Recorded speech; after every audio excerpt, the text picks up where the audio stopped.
Capítulo 3. O período do puro instinto está agora ultrapassado. As revoluções não se farão mais ao acaso, porque as evoluções são cada vez mais conscientes e refletidas. Em todos os tempos, o animal e a criança gritaram quando os espancaram e retrucaram com gestos ou com golpes. A sensitiva também fecha suas folhas quando um toque as ofende. Mas há uma grande distância dessas revoltas espontâneas para a luta metódica e certa contra as opressões.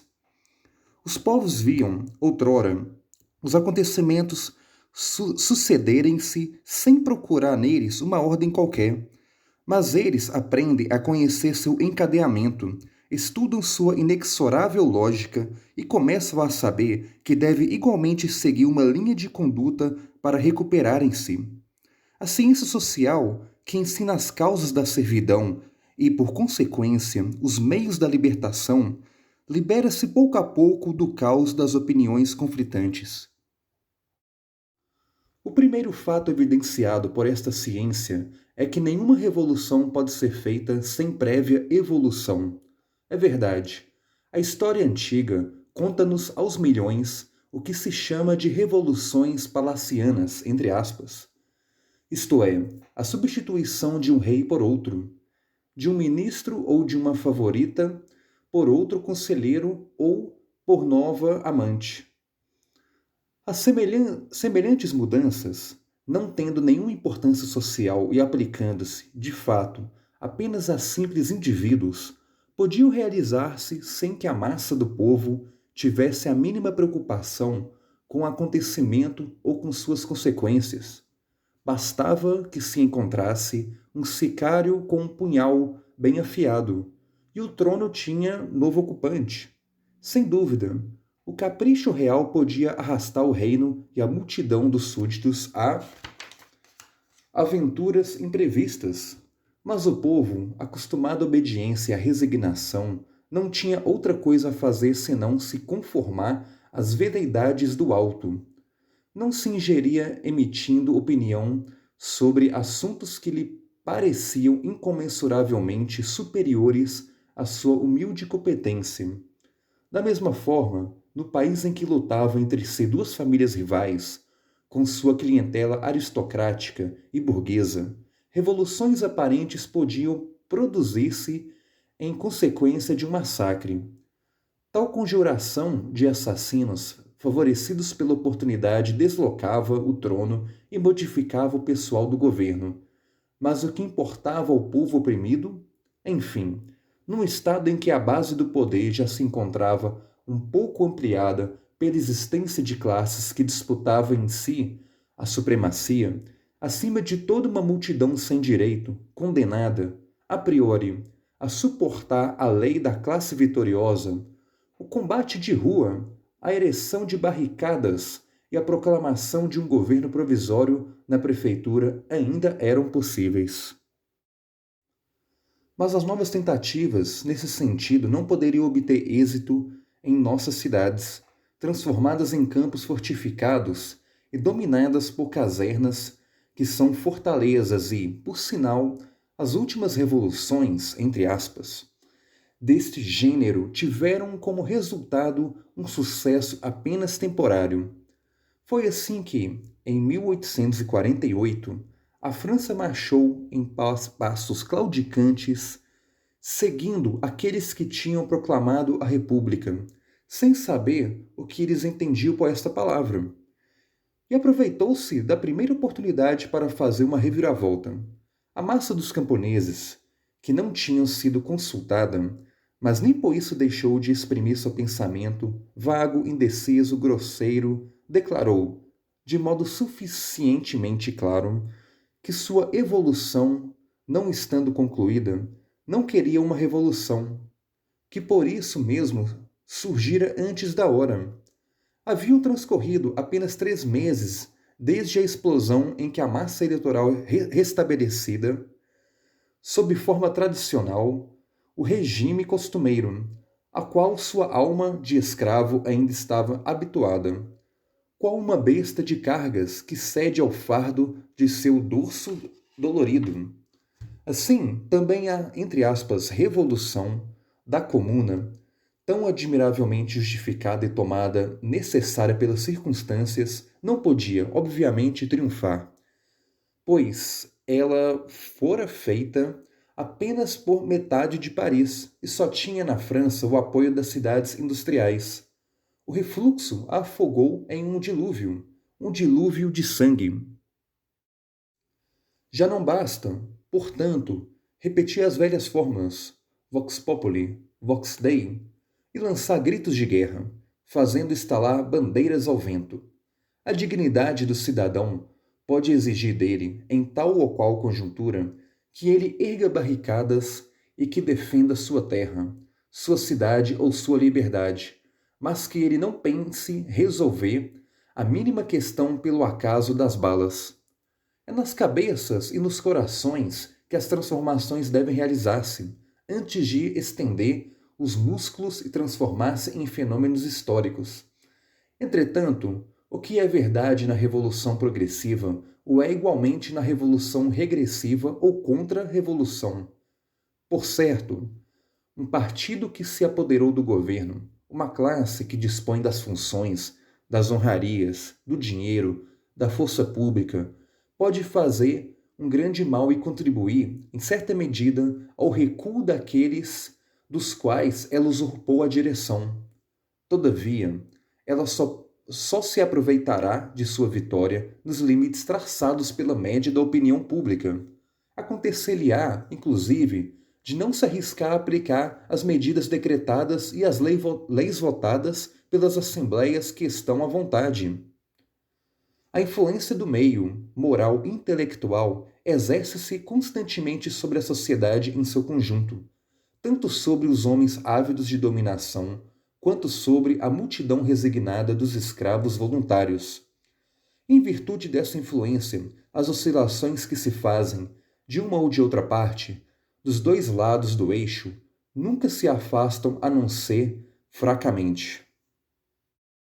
Todavia, e ainda nesse caso, trata-se de um ensinamento da história contemporânea. Este próprio eixo desloca-se incessantemente pelo efeito das mil mudanças parciais produzidas nos cérebros humanos. É o próprio indivíduo, isto é, a célula primordial da sociedade, que é preciso retornar para encontrar as causas da transformação geral, com suas mil opções, segundo as épocas e os lugares. Se, de um lado, vemos um homem isolado, subjugado à influência de toda a sociedade, com sua moral tradicional, sua religião, sua política. Por outro lado, assistimos ao espetáculo do indivíduo livre que, por mais limitado que ele seja no espaço e na duração dos tempos, consegue, contudo, deixar sua marca pessoal sobre o mundo que o cerca. Modificá-lo de um modo definitivo pela descoberta de uma lei, pela realização de uma obra, pela aplicação de um procedimento, algumas vezes até mesmo por uma bela frase que o universo nunca esquecerá. É fácil reencontrar distintamente na história o traço de milhares e milhares de heróis, de quem se sabe terem pessoalmente cooperado de uma maneira eficaz no trabalho coletivo da civilização. A grande maioria dos homens compõe-se de indivíduos que se deixam viver sem esforço, como uma planta, e que não procuram de forma alguma reagir, seja para o bem, seja para o mal, em relação ao meio ao qual mergulham como uma gota de água no oceano. Sem querer aumentar aqui o valor próprio do homem tornado consciente de suas ações e resolvido a empregar sua força no sentido de seu ideal, é certo que este homem represente todo um mundo em comparação a mil outros que vivem no torpor de uma semi-embriaguez ou no sono absoluto do pensamento e que caminham sem a mínima revolta interior nas fileiras de um exército ou numa procissão de peregrinos. Em um dado momento, a vontade de um homem pode contrapor-se ao movimento pânico de todo um povo. Certas mortes heróicas estão entre os grandes acontecimentos da história das nações, mas quão mais importante foi o papel das existências consagradas ao bem público. Aqui se trata de distinguir com cuidado, pois é fácil o equívoco, e quando se fala dos, entre aspas, melhores, é-se facilmente levado a relacionar esta palavra com a, entre aspas, aristocracia, considerada em seu sentido usual. Inúmeros escritores e oradores, principalmente entre aqueles que pertencem à classe na qual se recrutam os detentores do poder, falam de bom grado da necessidade de chamar para dirigir as sociedades um grupo de elite, comparável ao cérebro no organismo humano. Mas qual é esse, entre aspas, grupo de elite? Ao mesmo tempo, inteligente e forte, que poderá conservar em suas mãos, sem pretensões, o governo dos povos? É óbvio, todos aqueles que reinam e comandam, reis, príncipes, ministros e deputados, voltando com complacência o olhar sobre a própria pessoa, respondendo com toda a ingenuidade, abre aspas, somos nós a elite, nós que representamos a substância cerebral do grande corpo político, fecha aspas. Amarga ironia esta arrogância da aristocracia oficial ao imaginar ser a real aristocracia do pensamento, da iniciativa, da evolução intelectual e moral. É o contrário que é verdadeiro, ou pelo menos contém a maior parte da verdade. Muitas vezes a aristocracia mereceu o nome de, entre aspas, caquistocracia, no qual Leopold de Ranke serve-se em sua história. O que dizer, por exemplo, dessa aristocracia de prostitutos e prostitutas que se aglomeravam nos pequenos palacetes de Luís XV e, na época contemporânea, dessa fina flor da nobreza francesa que, recentemente, para escapar mais rápido do incêndio de uma loja, abriu caminho a bengaladas e botinadas no rosto e no ventre das mulheres? Sem dúvida, aqueles que dispõem de riqueza têm mais facilidade do que outros para estudar e instruir-se, mas possuem também mais facilidade para perverter-se e corromper-se. Um personagem adulado, como sempre, o é um senhor, seja ele imperador ou chefe de escritório, corre o grande risco de ser enganado e, em consequência, de nunca conhecer as coisas em suas verdadeiras proporções. Corre o risco, principalmente, de ter a vida muito fácil, de não aprender a lutar pessoalmente e tender, de forma egoísta, a esperar tudo dos outros. Está também ameaçado de cair na canalha elegante ou mesmo imoral, de tanto que a turba dos vícios lança-se em torno dele como um bando de chacais em torno de uma presa. E quanto mais ele se degrada, mais cresce a seus próprios olhos pelas lisonjas interesseiras, tornando bruto. Pode-se imaginar Deus, na lama, está em plena apoteose. E quem são aqueles que se lançam rumo ao poder para substituir essa elite de nascimento ou de fortuna por uma nova elite, pretensamente de inteligência? O que são esses políticos hábeis em bajular não mais os reis, mas a multidão? Um dos adversários do socialismo, um defensor do que se denomina os, entre aspas, bons princípios, Sr. Leroy Bellalier, responder-se-nos-á em relação a essa aristocracia de reforço em termos que, vindo de um anarquista, pareceriam demasiado violentos e realmente injustos. Abre aspas. Os políticos contemporâneos, em todos os graus, desde os vereadores até os ministros, representam, tomados em massa e excetuando uns poucos, uma das classes mais vis e limitadas de psicofantas e bajuladores que a humanidade conheceu. Seu único objetivo é bajular vilmente e desenvolver todos os preconceitos populares, que, por sinal, compartilham vagamente em sua maioria, jamais tendo consagrado um instante de sua vida à reflexão e à observação. Fecha aspas. Por sinal, a prova por excelência de que as duas aristocracias, uma que devém ou disputa o poder, e a outra que se compõe realmente dos, entre aspas, melhores, jamais poderiam ser confundidas, a história nos fornece em páginas de sangue. Considerados em seu conjunto, os anais humanos podem ser definidos como a narrativa de uma luta eterna entre aqueles que, tendo sido educados entre senhores, gozam de força adquirida pelas gerações, e aqueles que nascem cheios de ímpeto e entusiasmo para a força criadora. Os dois grupos de, entre aspas, melhores estão em guerra, e a profissão histórica dos primeiros foi sempre perseguir, escravizar, matar os outros. Foram os, entre aspas, melhores, oficiais, os próprios deuses, que acorrentaram Prometeu a uma rocha de Cáucaso. E desde essa época mítica, foram sempre os melhores, imperadores, papas, magistrados, que aprisionaram, torturaram, queimaram os inovadores e amaldiçoaram suas obras. O carrasco sempre foi ligado ao serviço desses, entre aspas, bons por excelência.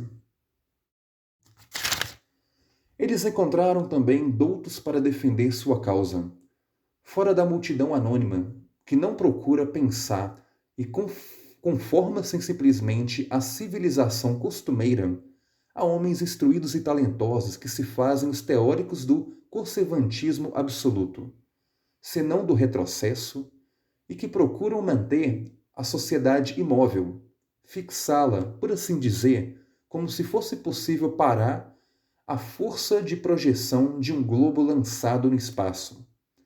Esses misoneístas, entre aspas, execradores do novo, só veem loucos em todos os valores inovadores. Isto é, nós homens de pensamento e de ideal, eles cultivam o amor pela estabilidade social a ponto de indicar como criminosos políticos todos aqueles que criticam as coisas existentes, todos aqueles que se lançam rumo ao desconhecido.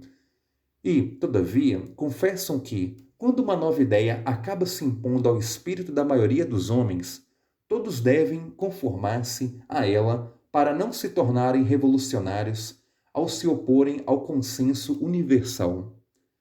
Mas enquanto esperam essa revolução inevitável, pedem que os evolucionários sejam tratados como criminosos, que hoje se punam ações que amanhã serão louvadas como os produtos do mais pura moral. Teriam feito Sócrates beber cicuta, conduzido James Hus à fogueira. Por uma razão ainda mais forte, teriam guilhotinado Babeuf, pois atualmente Babeuf ainda seria um inovador. Eles nos condenam a todos os furores da vindita social, não porque estamos errados, mas porque estamos certos muito cedo. Vivemos num século de engenheiros e soldados, para os quais tudo deve ser traçado à linha e de modo regular, entre aspas, alinhamento.